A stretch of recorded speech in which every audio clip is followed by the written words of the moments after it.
Hola, somos estudiantes de Pedagogía en Castellano y Comunicación de la Universidad Católica de Valparaíso.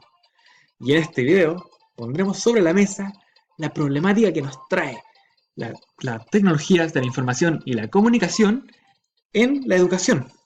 Pero antes, necesitamos hacernos la siguiente pregunta. ¿Qué es la educación? Según la Real Academia Española, la es crianza, enseñanza y doctrina que se da a los niños, a los jóvenes. Es decir, los métodos de educación han ido cambiando a lo largo del tiempo. En primer lugar, por ejemplo, en las aulas se usaba la pizarra a tiza, esa pizarra verde que se rayaba con letras blancas. Luego se cambió a pizarras con plumón, las más comunes que se presentan a lo largo de todos los colegios en el país y lo más probable que en todo el mundo. Pero, mucho más tarde, fue necesario una renovación de los métodos, llegando a los que son las TICs, o lo que dice la sigla, Tecnologías de la Información y la Comunicación. Estas tecnologías que recién mencionamos se usan en el ámbito educativo, administrativo, informático, entre muchos otros, lo que podríamos decir que son transversales. Según López y Viñafañe, las TICs agrupan un conjunto de sistemas necesarios. Es decir, las tecnologías de la información y la comunicación son un sistema que han ido transformando nuestra vida personal y profesional. Por ejemplo, a ti, a ti que estás sentada viendo este video, yo sé que en tu teléfono tienes WhatsApp y el Facebook también ha revolucionado tu vida. Estas tecnologías están cambiando también, a su vez, las formas en las que el alumno accede al conocimiento y al aprendizaje, y los modos de comunicación y la manera en que las personas se relacionan, a tal punto que la generación del conocimiento o de la información, el procesamiento y la transmisión de este mismo se está convirtiendo en factor de poder y productividad en la sociedad informacional, lo cual se presenta en la sociedad red, obra de autoría de Castells en 1997. Asimismo, las tecnologías de la información y la comunicación han sido de gran herramienta para lo que es la educación, dando nuevas maneras o ideas para transmitir el conocimiento y nuevas formas de conectar o de relacionar a lo que son, por ejemplo, al profesor y al alumno. Estas tecnologías también, a su vez, permiten una accesibilidad mayor al conocimiento, otorgando material complementario a la materia y formas innovadoras para pasarlas en el aula. Es decir, que si bien estas tecnologías son transversales en cualquier materia, nos permiten en el ámbito de la educación buscar, por ejemplo, yo sé que tú has buscado en lo que es Google.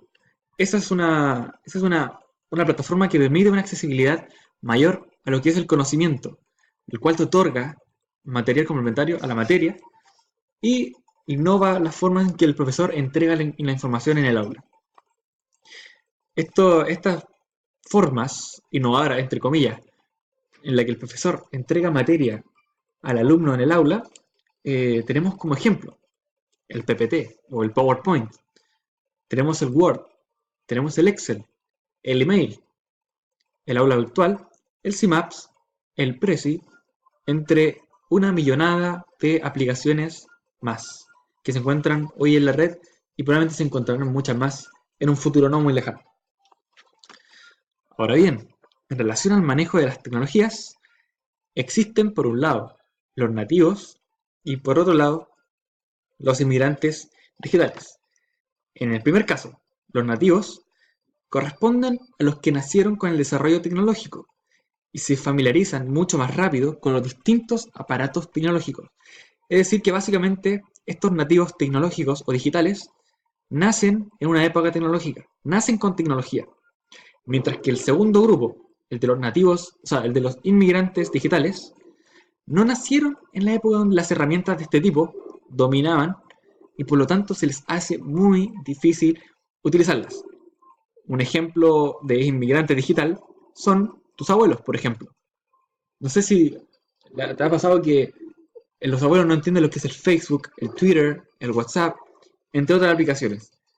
Sin embargo, los nativos digitales, eh, generalizando, por ejemplo, los nacidos en el año 2000, entre el año 2000 en adelante, ellos sí se familiarizan mucho mejor con las tecnologías, con lo que son los sistemas operativos Windows, Apple, entre otros.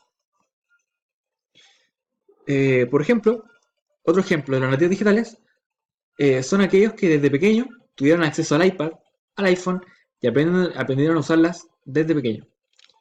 Ahora bien, a lo que nos incumbe en cuanto al ámbito educativo, las tecnologías de la información y la comunicación son herramientas totalmente y absolutamente transversales en lo que es el currículum escolar, debido a que estas tecnologías se utilizan a lo largo de todas las materias.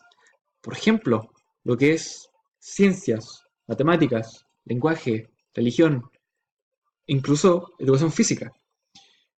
El uso de estas materias, por ejemplo, se usan a través de recursos que se utilizan en el aula, por ejemplo, en los hardwares, en los softwares y el apoyo administrativo, pedagógico y técnico que ofrece la institución para el docente. Sin embargo, en especial se destaca el uso en el área del lenguaje, porque sirve como medio de comunicación que permite incluso en sí mismo enseñar sobre comunicación, mostrando los medios que existen para comunicarse y la forma de utilizarlos. No obstante, se nos presenta un problema, y este es un problema que se puede generar con el uso de las TICs en este área, y es que no todos se manejan de la misma manera con ellas. Incluso algunos son más lentos, de modo que se genera un desnivel en el aula. Y esto podríamos denominarlo brecha digital, que son las diferencias digitales que existen entre unas personas y otras. Por ejemplo, para ejemplificarlo mucho más directo, una brecha digital existe entre un nativo digital y un inmigrante digital, los cuales, cuyos conceptos habían sido definidos anteriormente.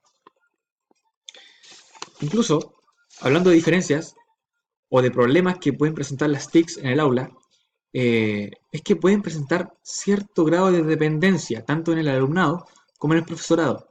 Me explico. En el sentido de los profesores, como alumnos, estos pueden pensar que sin las TICs o las tecnologías que hemos mencionado a lo largo de todo este video, no se puede desarrollar la clase o llevar a cabo ciertas ideas, ciertas tareas. Por ejemplo, un ejemplo que grafica muy bien esta dependencia es en matemáticas, cuando un joven se acostumbra a usar la calculadora para hacer cálculos, este ya sin la calculadora ya no puede realizar esta tarea. Por lo que ahí en ese sentido existe un cierto grado de dependencia. Ahora bien, en cuanto a la experiencia con las TICs, hay aspectos ventajosos y positivos que pueden, que pueden llegar a ser estas TICs, lo cual menciona López y Villafañe. En primer lugar, al acceso de fuentes de la información. Las TICs nos permiten acceder a innumerables y millonadas cantidades de información y de estas fuentes. Por ejemplo, el más grande y conocido ejemplo es el buscador de Google, el cual nos abre puertas a las fuentes de información de una cantidad infinita. En segundo lugar, los canales de comunicación inmediata, como WhatsApp, Facebook, entre otros, como Twitter, nos permiten una conectividad inmediata entre relaciones sociales, tanto entre alumno y alumno como entre alumno y profesor. Y esto también nos salta al tercer lugar, que es la interactividad. Nos permite interactuar de manera directa con nuestros profesores o con nuestros mismos compañeros. También, en cuarto lugar, también nos permite procesar mucho más rápido los datos. Nos permite tomar perspectiva de las materias que estamos viendo. Y en quinto lugar, nos permite tener una capacidad, nos permite tener en sí una capacidad de guardar el saber, como en la actualidad, con toda la tecnología que tenemos, como celular, notebook, incluyendo una infinitud de programas, nos permiten guardar mucha información de todo tipo, como lo son, por ejemplo, el pendrive que llevas en tu mochila. Ahora bien, para que estas ventajas se aprovechen, los docentes deben saber equilibrar el uso de las TICs en el programa educativo, identificar la calidad y veracidad de las fuentes de información, como también en saber enseñar de forma transversal el uso de datos. el uso de estos. Los estudiantes y profesores tienen una opinión similar respecto al uso de las TICs. Por un lado, por ejemplo, piensan que el uso de las tecnologías es práctico y muy útil para el aprendizaje, porque ayuda a que las clases sean didácticas. También son un medio de búsqueda de información y acceso al conocimiento. No obstante, por otro lado, tanto alumnos como docentes somos conscientes de que el uso de TICs puede resultar perjudicial en el proceso de aprendizaje, siendo estos un potencial distractor de los alumnos en la hora de clase. Además, teniendo tanta información a nuestro alcance, nos cuesta diferenciar y saber la calidad y veracidad de las fuentes de información. De esta forma, los estudiantes van a estar mucho más preparados para contar con las TICs como apoyo para el ámbito laboral y administrativo. Y después, por su cuenta, tendrán el desafío de enfrentarse a las nuevas tecnologías que van apareciendo y tendrán que ir informándose y actualizándose de manera constante. Muchas gracias por su atención.